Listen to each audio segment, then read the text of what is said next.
Bon, je vais commencer par commenter la toute dernière partie de la nuit, si on peut appeler ça une nuit, euh, que je viens de passer complètement bousillé. Mais de toute façon, ça devient la routine. Plus d'un an et demi après la première destruction du 13 octobre 2010. Voilà. Donc, on vient de se faire allumer à coups de rayon. On se déplace, on se replace, afin d'essayer de prendre une bonne position pour s'endormir. Et en règle générale, une fois qu'on est bien replacé, qu'on ne bouge plus, c'est là qu'on se fait bien attaquer, qu'on se fait matraquer, afin qu'on ne se rendorme pas. Sachant que je me suis couché vers 1 heure du mat, et que j'ai été réveillé à 6 heures. Pas la peine de détailler, je l'ai déjà suffisamment détaillé par écrit, comment ils arrivaient à nous réveiller. Et bien là, on approche des 10 heures, et ça fait 4 heures que je me fais allumer comme ça. C'est-à-dire qu'il y a un gros débile mental, un psychopathe de première. Je ne sais pas où il est caché, à la NSA, CIA, au FBI, ou aux équivalents français, à Interpol, j'en sais rien, à la DGA, à, à la DECRI, à la DGSE, je n'en sais strictement rien du tout. Bon, on peut l'imaginer derrière un bon tas d'ordinateurs pour, pour, euh, pour diriger à distance ces nouvelles technologies, hein, et vous emmerder en fait. Donc, euh, donc voilà, hein, un psychopathe qui vous allume. Donc je me replace, hein, tranquillement, et puis je vais vous décrire en fait les symptômes que je ressens, même si aujourd'hui je m'y prends un peu tard et que les symptômes sont bien plus souples que ceux que j'ai pu décrire l'an dernier par exemple, hein, il y a ne serait-ce qu'un an, sur mon blog. Voilà, donc j'ai décidé de faire à peu près la même chose que ce que j'ai fait sur mon blog par écrit, mais je vais le faire à l'oral. Voilà, déjà ça prouvera que je suis bel et bien réel, et sur le long terme, ça vous prouvera aussi aux réticents que je dis pas de conneries, quoi, hein, et que j'ai vraiment autre chose à foutre que raconter toutes ces bêtises, toutes ces âneries, toutes ces... Enfin bref. Enfin, conspirationner, décrire le monde, c'est bien. Décrire ce qu'on se prend dans la gueule, c'est bien, mais vivre, c'est mieux, quoi. Et d'ailleurs, l'espacement de mes derniers commentaires sur le blog, de mes derniers articles sur mon blog, en témoigne aisément, quand même, hein. Enfin, voilà. Allez.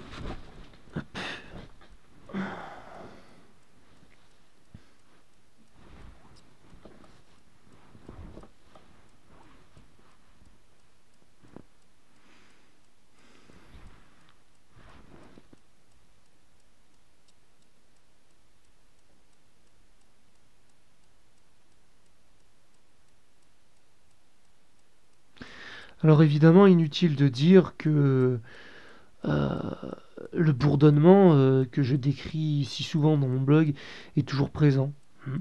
Donc, il a diminué, il est moins intense, mais on l'entend toujours en fond.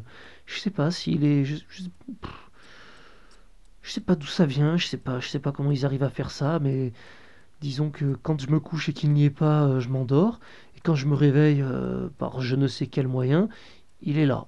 Et à partir du moment où il est là, il ne bouge plus, et vous pouvez être absolument certain que vous ne vous réveillerez plus, vous ne vous endormirez plus, pardon, euh, jusqu'à l'heure que le réveil sonne, hein.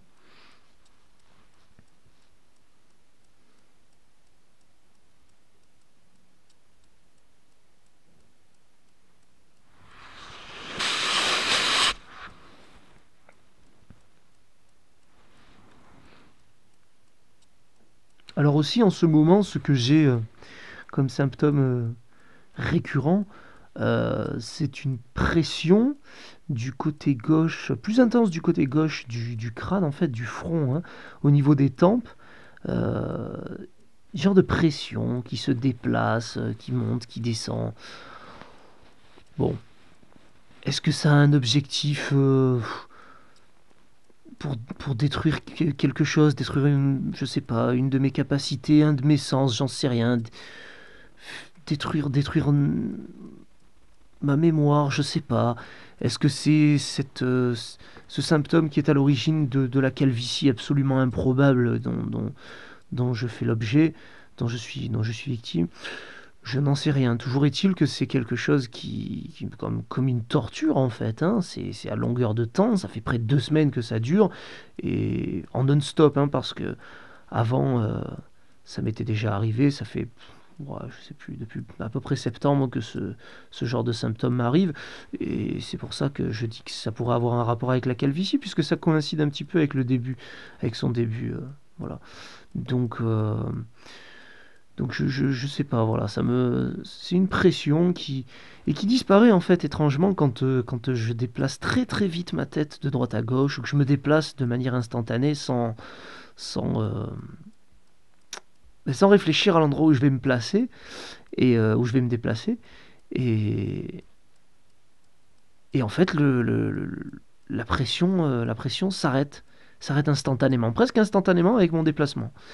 Euh, et puis ensuite, quand je bouge plus, elle se met à revenir.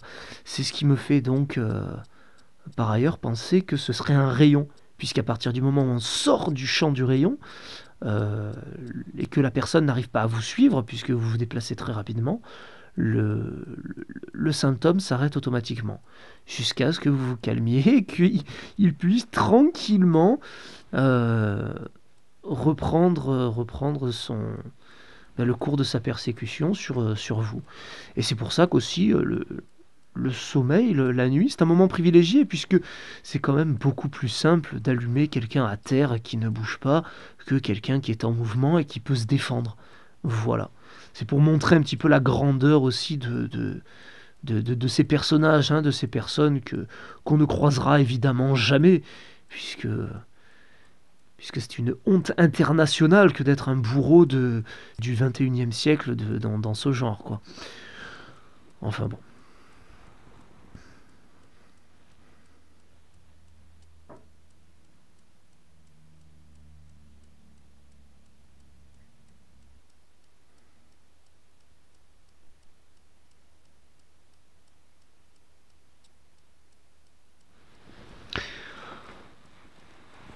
Là, par exemple, je viens de recevoir un... Enfin, je viens d'avoir un pincement au cœur. Voilà. Le genre de symptôme que je décris dans mon blog et qui n'est en lien avec absolument aucun souci de santé, hein, puisque le dernier électrocardiogramme que j'ai réalisé juste avant le début de mes soucis était absolument parfait. Voilà. Et donc là, vous vous prenez en fait des pincements, vous avez des pincements, il vous prend un pincement au cœur qui, euh, qui fait mal déjà, qui relance votre cœur, hein, qui entraîne une sorte de tachycardie, quoi, une augmentation du rythme cardiaque. Et évidemment, il est impossible de s'endormir dans ces conditions. Donc ça vous relance pour 5 à 10 minutes, quoi. Voilà.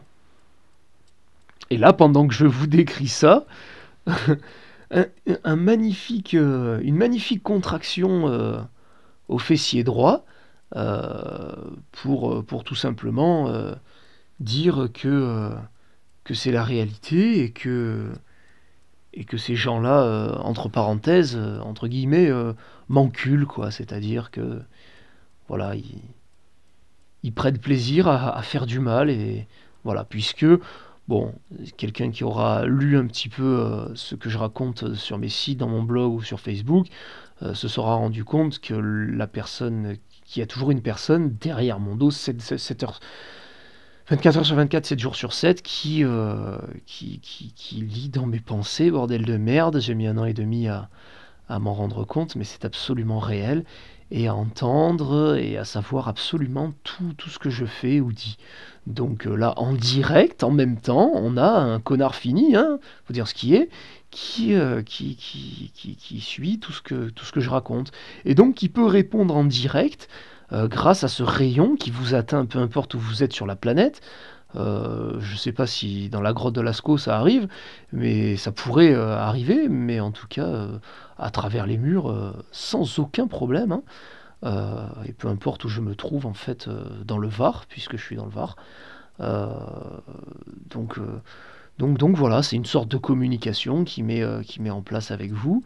Et dès que vous discutez avec quelqu'un de vos problèmes, vous pouvez, ou que vous pensez à vos soucis, vous pouvez avoir un grand nombre j'appelle ça des coups de rayon dans les fesses. C'est à peu près ça en fait. Ça permet en fait de créer des micro-contractions aux muscles fessiers qui n'ont absolument rien de naturel, hein. J'ai jamais eu ça avant, quoi. Et ça n'a rien à voir avec une contracture ou, ouais, ça n'a rien à voir avec une contracture. Et donc vous savez très bien à ce moment-là que c'est le mec que c'est votre persécuteur qui est derrière vous et qui communique avec vous, voilà. Et qui vous dit que oui, c'est bien lui c'est bien eux, en fait, l'organisation entière de personnes qui sont à l'origine des mots que vous décrivez ou auxquels vous pensez. Voilà. Bon, je pense qu'on va arrêter là. Bon, c'est un peu intime en plus dans le lit, donc c'est pas bof quoi. D'autant plus pour un premier enregistrement. Bon, tant pis, mais c'est vraiment le moment où on est le plus énervé de la journée, où on est le plus persécuté de la journée, quoi, où c'est le plus ennuyeux, c'est le plus emmerdant, quoi. Donc c'est là où ça m'a pris l'envie de commencer à enregistrer. Je vais arrêter là, mais je vais reprendre pendant la journée, hein, pour vous décrire un petit peu tout ce que je vis, les klaxons, les avions, les voisins, les... Enfin, c'est monstrueux, c'est monstrueux. Mais je suis en train de créer un nouveau site pour décrire en fait ce que certains appellent, comme France Kenville, appellent le gangstalking. J'appellerais pas forcément ça comme ça, euh, mais, euh, mais bon, je vais le décrire et puis voilà, vous pourrez lire ça sur mon nouveau site que je vais créer sur, euh, sur un autre fournisseur de sites gratuits sur internet, donc c'est Wifeo, euh, après Imon Site et Skyblog, voilà. Donc, euh, donc voilà, merci pour votre écoute. Tous les commentaires sont les bienvenus. J'y répondrai avec le plus grand plaisir et dans la mesure du possible, le plus rapidement possible. Et à bientôt.